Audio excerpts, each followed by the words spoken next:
श्री गुरु तेग बहादुर साहिब के 350वें शहीदी दिवस को समर्पित पंजाब सरकार की श्रद्धा और सत्कार से भरपूर पहल। पंजाब के 23 जिलों में गुरु साहिब के जीवन और बलिदान को दर्शाते light and sound show. Srinagar, Gurdaspur, Faridkot और तख्त श्री दमदमा साहिब, तलवंडी साबो से अनंतपुर साहिब तक 4 महान नगर कीर्तन तथा 23, 24 और 25 नवम्बर को अनंतपुर साहिब में होने वाले भव्य समागमों में मुख्यमंत्री सरदार भगवंत सिंह जी मान की ओर से सभी को नतमस्तक होने का हार्दिक अनुरोध। आइए अपनी अटूट श्रद्धा और सत्कार के साथ इन समागमों का हिस्सा बने।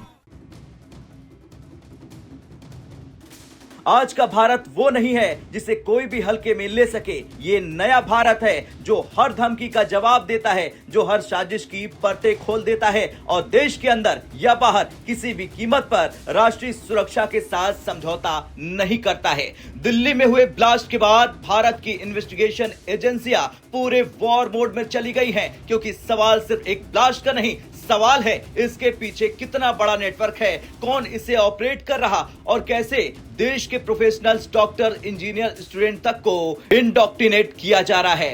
इस बीच एक ऐसी खबर सामने आई जिसने पूरे देश ही नहीं अंतर्राष्ट्रीय मीडिया तक को झकझोर दिया। जम्मू में कश्मीर टाइम्स अखबार के ऑफिस पर रेड हुई और वहां मिले AK-47 कार्ट्रिजेज, पिस्टल राउंड्स और 3 ग्रेनेड लीवर्स। अब इंडिया टुडे में छपी खबर के अनुसार ये हम आपको बता रहे हैं, ये जानकारी आपको दे रहे हैं और अब ये कोई छोटा मामला नहीं रहा। ये एक बड़े प्रश्न की ओर इशारा करता है। क्या मीडिया हाउस में घुस चुका था कोई नेटवर्क? क्या किसी के माध्यम से आतंकी कनेक्शन बन रहा था या फिर ये किसी बड़े षड्यंत्र का हिस्सा था? चलिए जानते हैं पूरी खबर फैक्ट के साथ।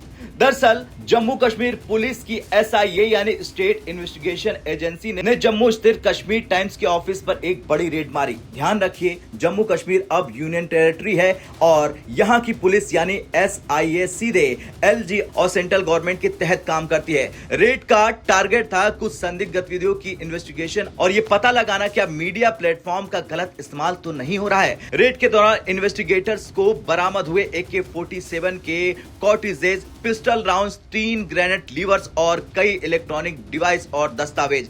अब एक मीडिया ऑफिस में मिलिट्री ग्रेड एम्यूनिशन का मिलना सामान्य बात तो बिल्कुल नहीं है। ये वही जगह है जहां से रोज पत्रकारिता का काम होना चाहिए, पर अंदर कुछ और ही खेल हो रहा था। क्या ये चीजें किसी छुपे हुए कर्मचारी की है? किसने इन्हें लाया? कब से वहां पड़ी थी और किस मकसद से? ये सारे सवाल सीधे राष्ट्रीय सुरक्षा से जुड़े हुए हैं। रेड के बाद SIA ने FIR दर्ज की। Kashmir Times as an organisation और इसके सीनियर स्टाफ जिसमें एग्जीक्यूटिव एडिटर भी शामिल हैं। FIR में जिन चीजों का जिक्र है वो बेहद गंभीर है। इंडियन स्टेट के खिलाफ डिअफेक्शन फैलाना और इंडिया के खिलाफ नैरेटिव को प्रमोट करना, जनता को भड़काना, भारत की संप्रभुता को खतरा बताने वाले कंटेंट को ग्लोरीफाई करना, पॉसिबल UAPA प्रतिबंध लगने की संभावना है। यह आरोप साधारण नहीं है। ये वही सेक्शन है जो आतंकी मॉड्यूल, फंडिंग नेटवर्क और एंटी नेशनल एक्टिविटी के खिलाफ चलाए जाते हैं, लगाए जाते हैं। रेड के तुरंत बाद कश्मीर टाइम्स की टीम ने सरकार पर गंभीर आरोप लगाते हुए कहा कि उन्हें डराने और चुप कराने की कोशिश हो रही है। ये पूरी कार्रवाई पॉलिटिकली मोटिवेटेड है। सरकार स्वतंत्र पत्रकारिता को दबा रही है, प्रेस फ्रीडम पर हमला किया जा रहा है। यानी दोनों तरफ से दावे मजबूत है। एक तरफ सुरक्षा एजेंसियों का कहना है कि बरामद सामान सबूत है और दूसरी तरफ मीडिया हाउस का आरोप है ये राजनीतिक प्रतिशोध है।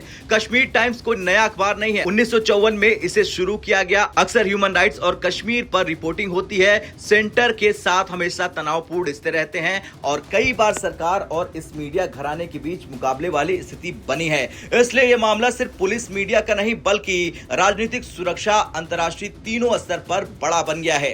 अब सबकी निगाहें 3 चीजों पे होगी। पहली, इन्वेस्टिगेशन रिपोर्ट, क्या मिला, कौन जिम्मेदार, किसका कनेक्शन। दूसरा, चार्जशीट, क्या UAPA लगेगा, क्या इन्हें कोर्ट में मजबूत सबूत के साथ पेश किया जाएगा। और तीसरा, प्रेस काउंसिल और सुप्रीम कोर्ट के रिएक्शन, क्या प्रेस काउंसिल ऑफ इंडिया दखल देगी या क्या ये एक बड़ा खुलासा सिद्ध होगा। जो भी होगा, एक बात साफ है, ये केस भारत में मीडिया, सुरक्षा और राजनीति तीनों के बीच टकराव का सबसे बड़ा उदाहरण बन चुका है। खैर, ये सिर्फ एक रेड नहीं, ये मामला है भारत की सुरक्षा, प्रेस की स्वतंत्रता, राजनीतिक संतुलन और अंतर्राष्ट्रीय नजरों की। सब एक साथ टकरा रहे हैं। अब देखना यह होगा कि जो बरामदगी हुई है क्या ये किसी बहुत बड़े षड्यंत्र की शुरुआत का हिस्सा था या क्या ये मामला कोर्ट में जाकर पलट जाएगा? जो भी सच होगा आने वाले हफ्तों में भारत की राजनीति और सुरक्षा दोनों में बड़ा प्रभाव डालेगा।